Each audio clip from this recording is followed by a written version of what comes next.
வணக்கம் மக்களே. இன்றைக்கி இந்த 5 முட்டையை வச்சு நம்ம இன்றைக்கி எக் ஆம்லெட் கிரேவி பண்ண போகிறோம். வாங்க எப்படி செய்கிறதுன்னு பார்த்துக்கலாம். அதுக்கு ஸ்டவ் பற்ற வச்சுக்கலாம். இப்போது ஒரு தேக்கரண்டி கடலெண்ணெய்,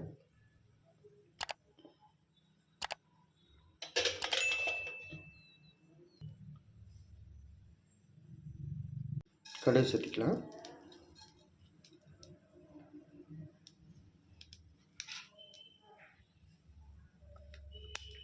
கடுகு பொரிச்சிடுச்சு. இப்போது 2 பச்சை மிளகாய், 2 பெரிய வெங்காயம், 2 கொத்து கருவேப்பிலை சேர்த்துக்கலாம். இதை நல்லா வதக்கிக்கலாம்.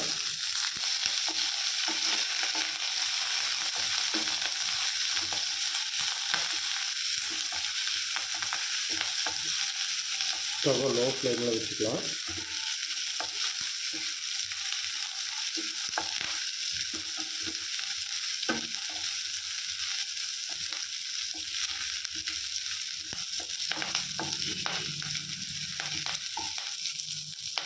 இப்போ இது கூட மஞ்சத்தூள், கரம் மசாலா, சீரகத்தூள், மல்லித்தூள் சேர்த்திக்கலாம்.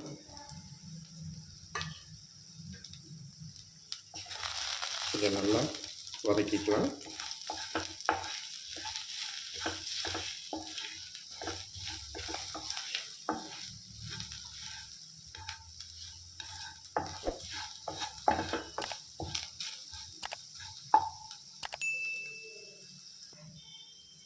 இப்போ தேவையான அளவு ஒரு 2 ஸ்பூன் இஞ்சி பூண்டு பேஸ்ட் சேர்த்திக்கலாம். முடிஞ்ச அளவுக்கு வாங்கி அரைச்சி போடுங்க, அப்போ தான் நல்லாயிருக்கும்.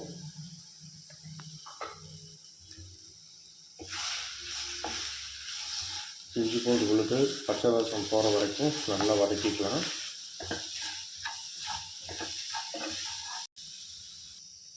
இப்போது நம்மளுடைய முட்டை ஆம்லெட்டுக்கு தேவையான மசாலா ரெடி ஆயிடுச்சு. ஸ்டவ் ஆஃப் பண்ணி இதை நல்லா இறக்கி ஆற வச்சிடலாம்.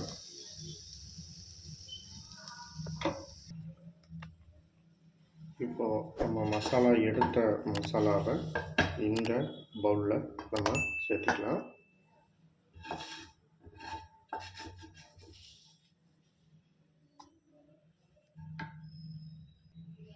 இப்போது முட்டையை நம்ம உடைச்சி இந்த பவுலில் சேர்த்திக்கலாம்.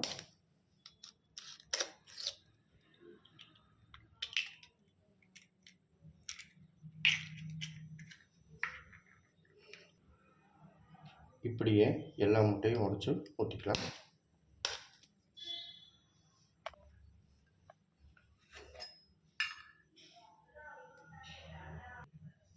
நம்ம மசாலா செஞ்சப்போ மசாலா வதக்கின போது நம்ம பெப்பரு உப்பெல்லாம் சேர்த்துல, இப்போ சேர்த்திக்கலாம்.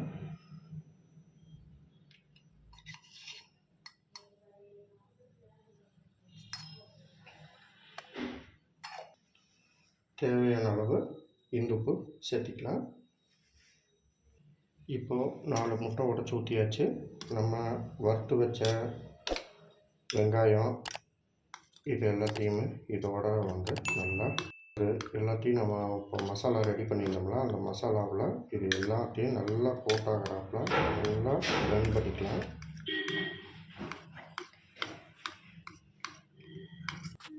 இப்போது இந்த கப்பில் தான் நம்ம வேக வைக்க போகிறோம்.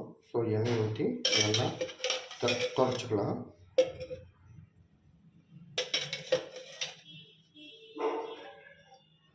இப்படி முழுசும் ஏகாமல் நம்ம தொடச்சிடலாம். இந்த கப் மாற்றிக்கலாம்.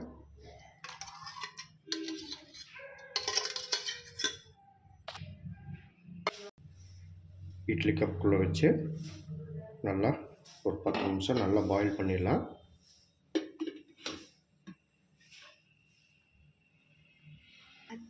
இப்போ ஆம்லெட்டை நம்ம இட்லி குக்கரில் வச்சு 10 நிமிஷம் ஆச்சு. எடுத்து பார்க்கலாம். இப்போ இது வெந்துருச்சான்னு பார்க்குறக்கு இப்படி ஒரு கத்தி வச்சு இப்படி நல்லா குத்தி பாருங்கள். ஒன்று நல்லா வெந்திருக்குது, ஒட்டாமல் வருது. ஸோ இதை எடுத்துடலாம். ஸ்டவ் ஆஃப் பண்ணிவிட்டு எடுத்து ஆரம்பிச்சிடலாம். அப்போ சுற்றிடணும். நம்ம கட்டி வச்சு நல்லா சுற்றிடணும். நல்லா கட் பண்ணி விட்டுடலாம்.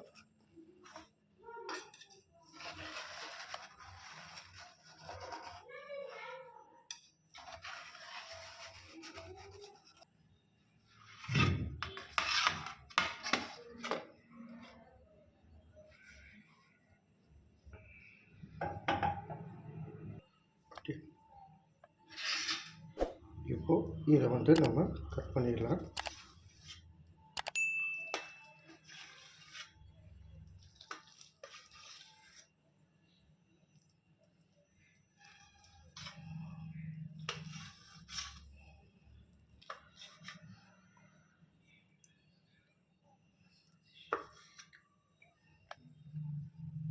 இப்போ கடாயில் நம்ம வந்து ஆம்லெட் கிரேவி பண்ணுறதுக்கு தேவையான அளவு கடலெண்ணெய் சேர்த்திக்கலாம்.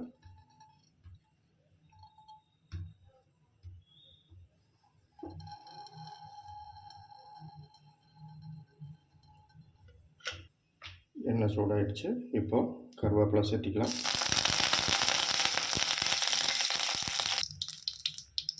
இப்போ நறுக்கின 2 பெரிய வெங்காயம் சேர்த்திக்கலாம்.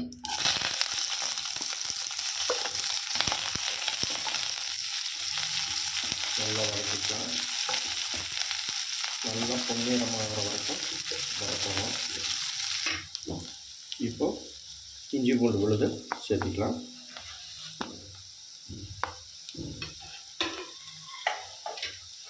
இஞ்சி பூண்டு விழுது பச்சை வாசம் போகிற வரைக்கும் நல்லா வதக்கிக்கலாம். இப்போது நறுக்கின ஒரு தக்காளியை சேர்த்திக்கலாம்.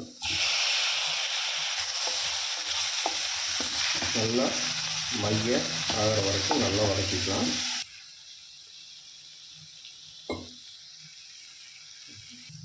இப்போது மல்லித்தூள், கரம் மசாலா, பெப்பரு, சீரகத்தூள், மஞ்சத்தூள் சேர்த்திக்கலாம். இதையும் நல்லா பச்சை வாசம் போகிற வரைக்கும் நல்லா வதக்கிக்கலாம்.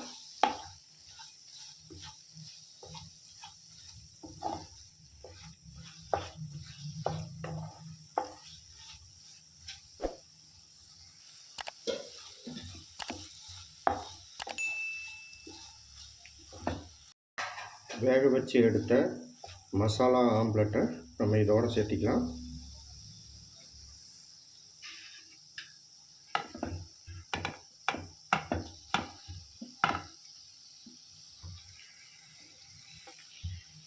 இப்போது இதை வந்து நல்லா மிக்ஸ் பண்ணிக்கணும். மெதுவாக தான் இதை கலக்கணும்.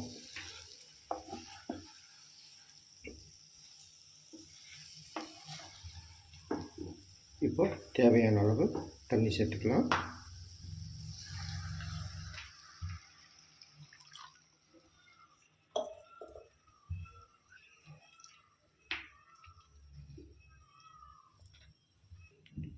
இப்போது நறுக்கின 10 வரமிளகா விதை எடுத்தது சேர்த்திக்கலாம்.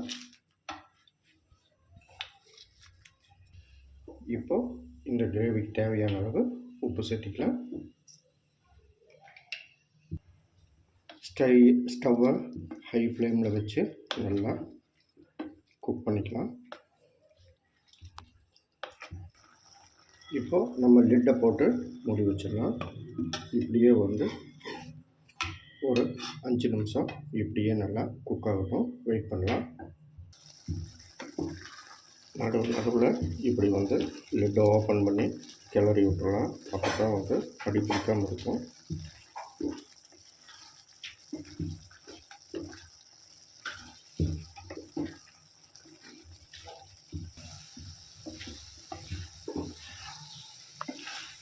எக் மசாலா கிரேவி சூப்பராக ரெடி ஆயிடுச்சு. இதே மாதிரி செஞ்சு பார்த்துட்டு லைக் பண்ணுங்கள், ஷேர் பண்ணுங்கள், கமெண்ட் பண்ணுங்கள். நன்றி, வணக்கம். ஃபைனலாக கொத்தமல்லி தூவி இறக்கிக்கலாம்.